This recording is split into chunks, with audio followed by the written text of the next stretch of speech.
Hello everybody, it's me Ross and welcome to another video. I'm joined today by James and Bloomers as we get the highs and the lows of 2021 for Town. There's been many new lows supporting this football club, but there's been a few highs as well.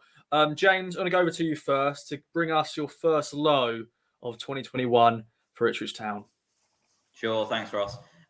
So when I was thinking about this, I transported myself back to the start of 2021 and was kind of capturing my emotions. And it seems like an absolute age ago now, but we were all in lockdown for the first few months of the year. And the one bright spark would be watching football on TV and watching Ipswich Town on TV. And you might think that's a high, but absolutely not if you can remember what we were like back then. So my first low is going to be watching Ipswich through the first few months of the year with so much optimism, but not even being able to go to the grounds.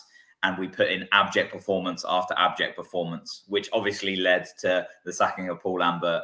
And then you'd think maybe a high point would be the new boss coming in, but then just seeing the performances get equally bad and potentially even worse, which meant the season just goes to a complete damp squib. I remember watching, I think it was Wimbledon away on iFollow, and we lost 3-0. I can't remember if it's away or home. They all blur into one, but we had a few 3-0 losses, which were just, it was turn off at half time kind of performances.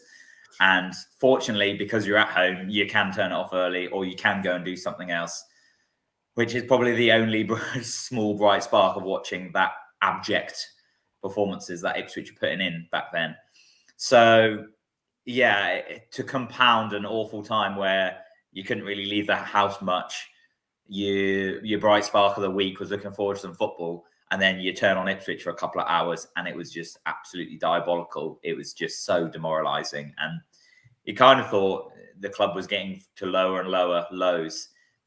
And if we could have gone to the game, like I always joke that a Saturday is always ruined by the 2 hours of football, but the whole day is amazing. And we couldn't even get that. We couldn't get the camaraderie of the day. Couldn't get a few beers in with friends because we were just stuck at home watching it. So literally, you were just doing the worst bit of the football, which is the football, because Ipswich have let us all down. And unfortunately, it was just not a good time to be a Town fan in the early part of this year. Definitely, it felt like a lifetime ago now because we've been going to games. Of course, we've got two pools have been sacked by then, and a new ownership and stuff. But Bloomers, what's your first low? I'll keep this one a little bit more recent. You could give me a recency bias if you like, but I think anyone who was there would probably vote this quite high on the list of games they've been to that they detested. Of course, I'm talking about the Charlton away performance on the 7th of December. It's quite infamous now based on some of the reactions that happened after the game and some of the reactions from some people on this channel after the game as well.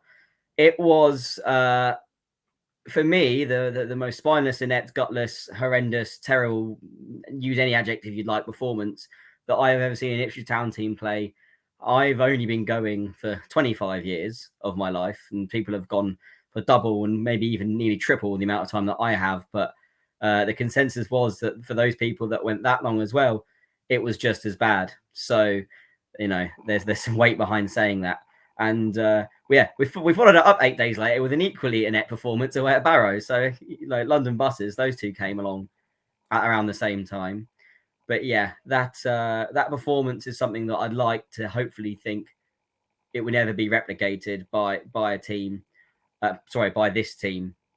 And hopefully Mr. McKenna will not allow that to happen, because that was an affront to the 3,500 Town fans who braved the cold, wet, windy Tuesday night in the capital right near Christmas, spent their hard-earned, took time off work and got rewarded with that.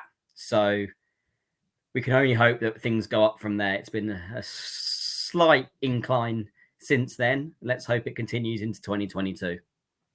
Definitely. Hopefully that will be the last time we have to speak about that performance. Yes, let's And put that to James, yes, James, let's get into a bit of a high note now. We're going to go back to our second low note, but let's get a bit high and be a bit positive. What's your first high?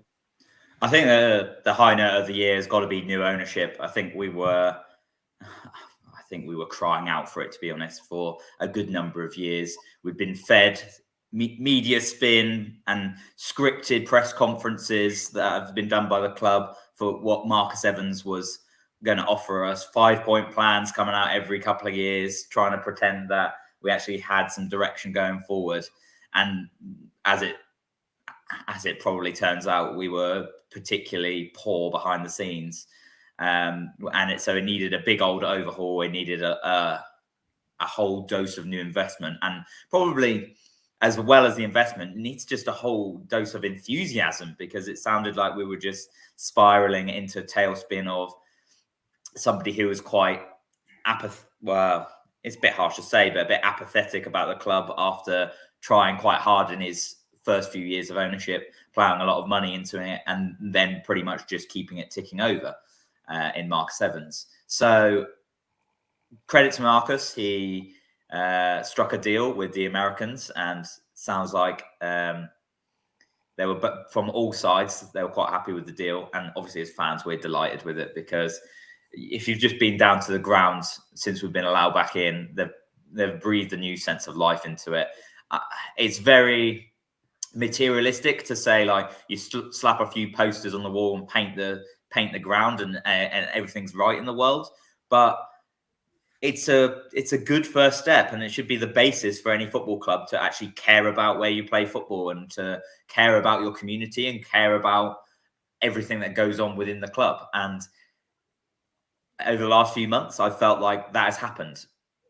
Incredibly, unfortunately, as things have turned out, the performances on the pitch have just not lived up to the expectations of what's been going on off the pitch.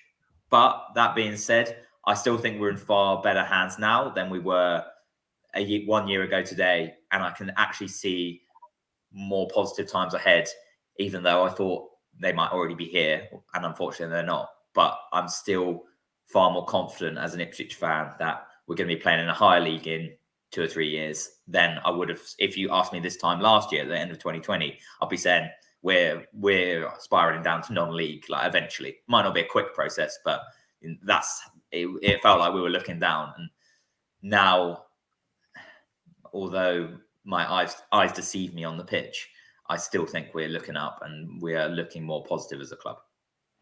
Definitely, well said. And as you said, Portland Road just does look better, doesn't it? We're now all the pictures and just everything. It looks like we've actually got a stadium to be proud of again. It doesn't take much, does it? A little bit of paint, put all the historic. Be proud of our history. That's what I like to see. Bloomers, your first high. I'm gonna be again a little bit more hyper specific, and just chat upon a few of the performances we actually have seen this season. Let's not forget, the season might be finished compared to, well, who you talk to, but yeah, we do have some good victories to look back on. I'm talking about the 6-0 against Doncaster, and then the 2 fantastic away performances we had against Portsmouth and Wycombe.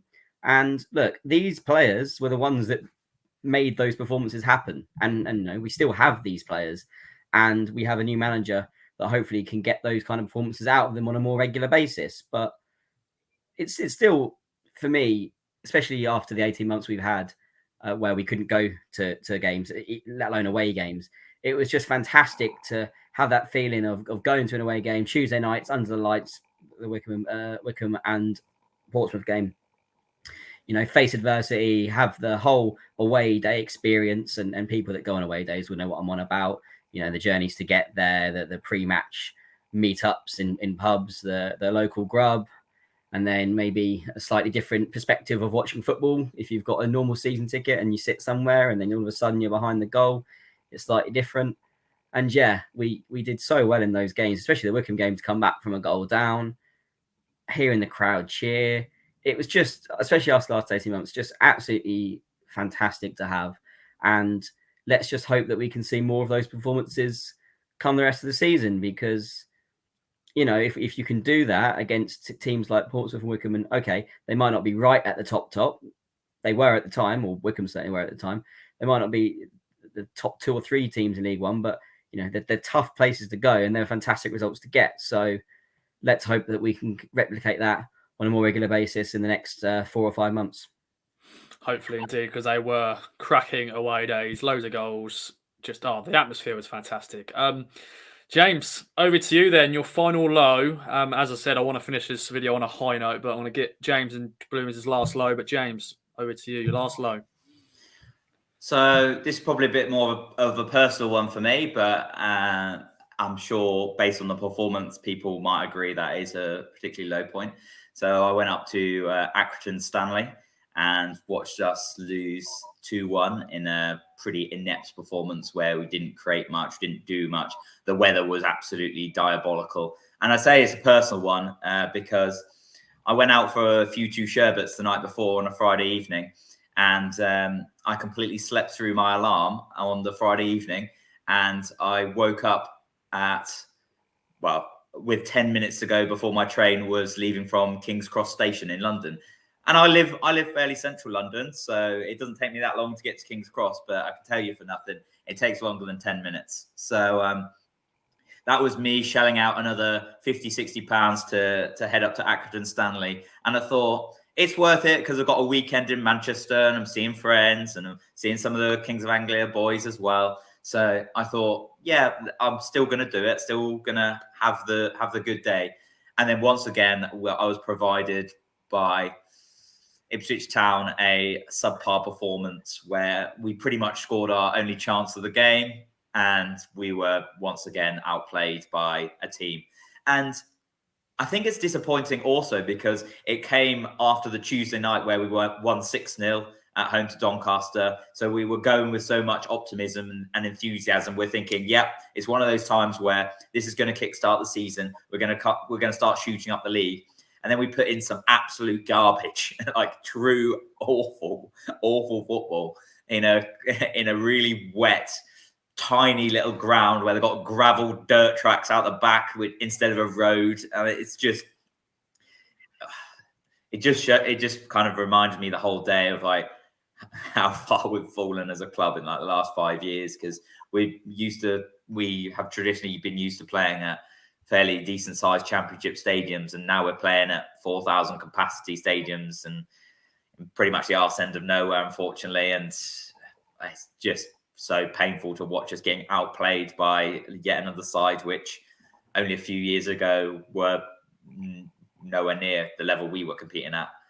So yeah, that was a particular low for me, not only because the football was bad, but because I had an absolute personal shocker and still arrived in time for kickoff, I might add, but I was definitely not feeling good on the train up there due to alcohol consumption.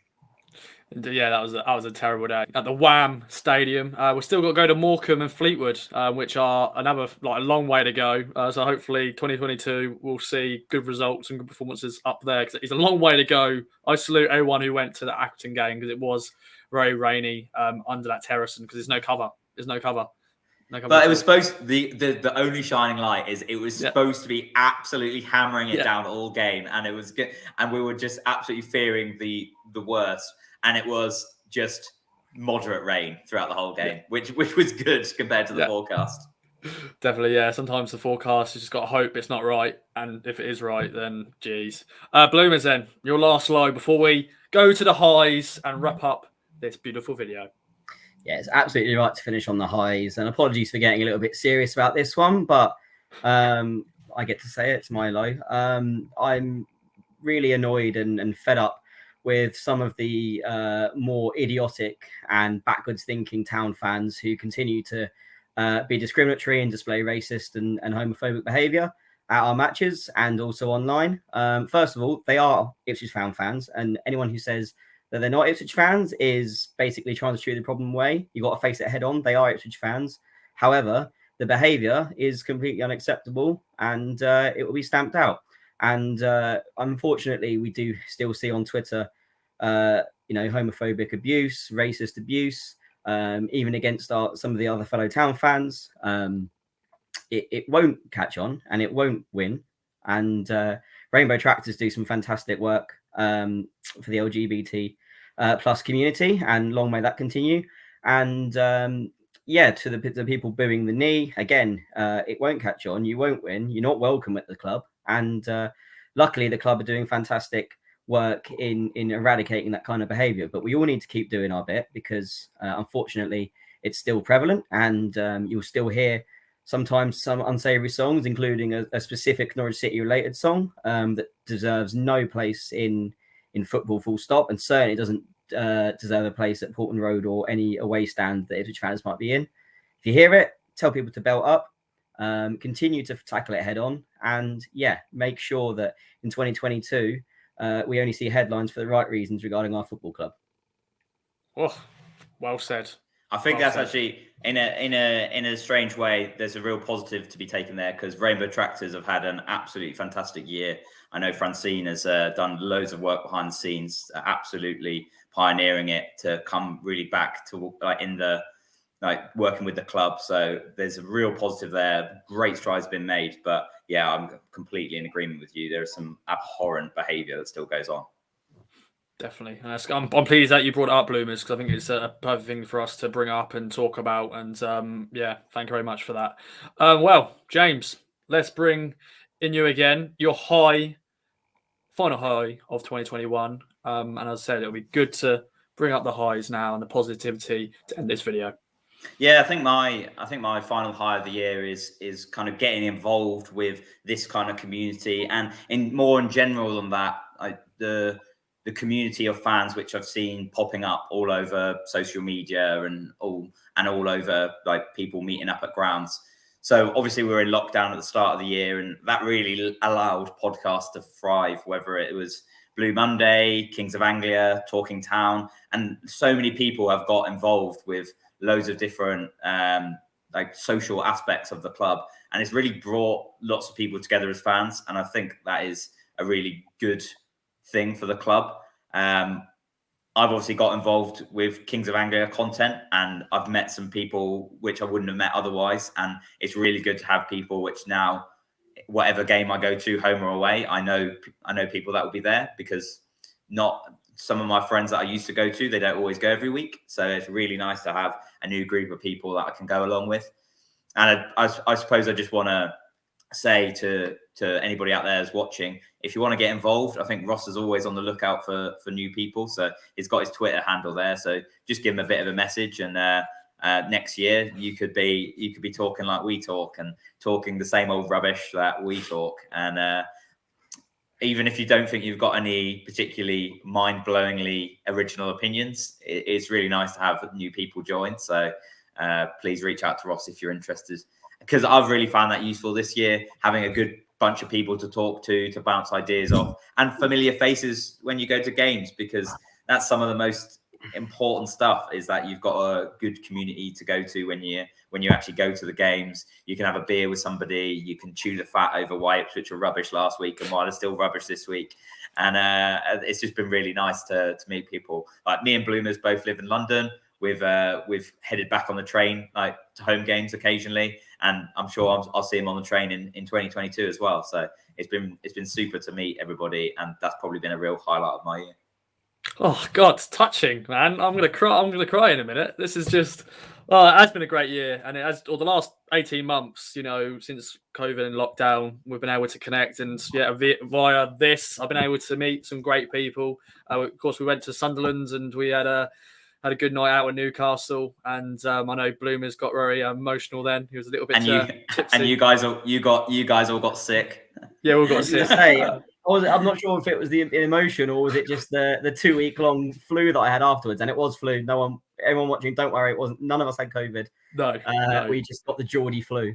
Pretty much, which I think we're still trying to recover from. Still, in a way, I think it's still in our systems, lurking about. But all good in the hood. Well, Bloomers, to finish off, then, my friend, your high note of 2021 for Town. Yeah, I'm really annoyed because James has kind of nicked everything I was going to say. I was going to follow up.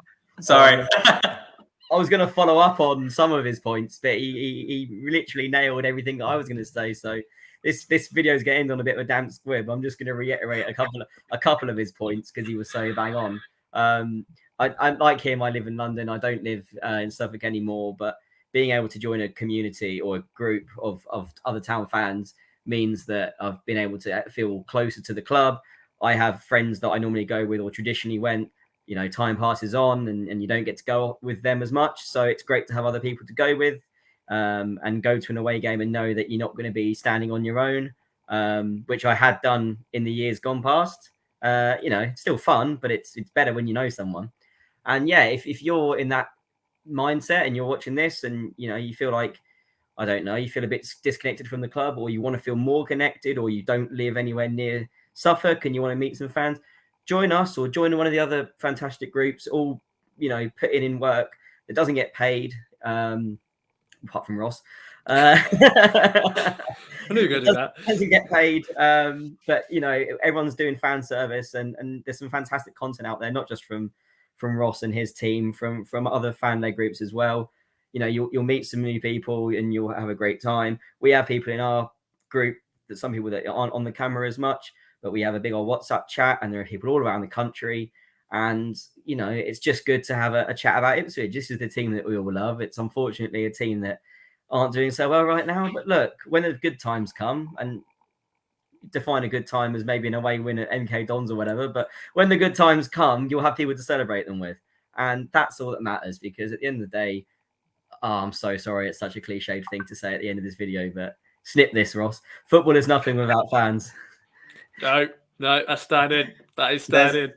There's also so many great official supporters clubs as well. So whether you live in Bury St Edmunds, whether you live in the north of England, whether you live in the southwest of England, I went to uni in Bath, so the southwest of England has an absolutely amazing supporters club. So wherever you live in the UK, there might be something local to you, and even if it's not local to you, yeah, just join in, like get involved. And I'll just add to that, I went to university in Coventry, and I think there still is a West Midlands supporters club, comprising the Warwickshire and Birmingham area. Loads of town fans up there. So if you're from there, get involved as well. And yeah, I know that there's plenty more, even from other exotic, far-flung reaches of the world, like Scandinavia and Australia and America. So if you're lucky enough to live in one of those, then don't be listening to this guy. Don't forget Italy.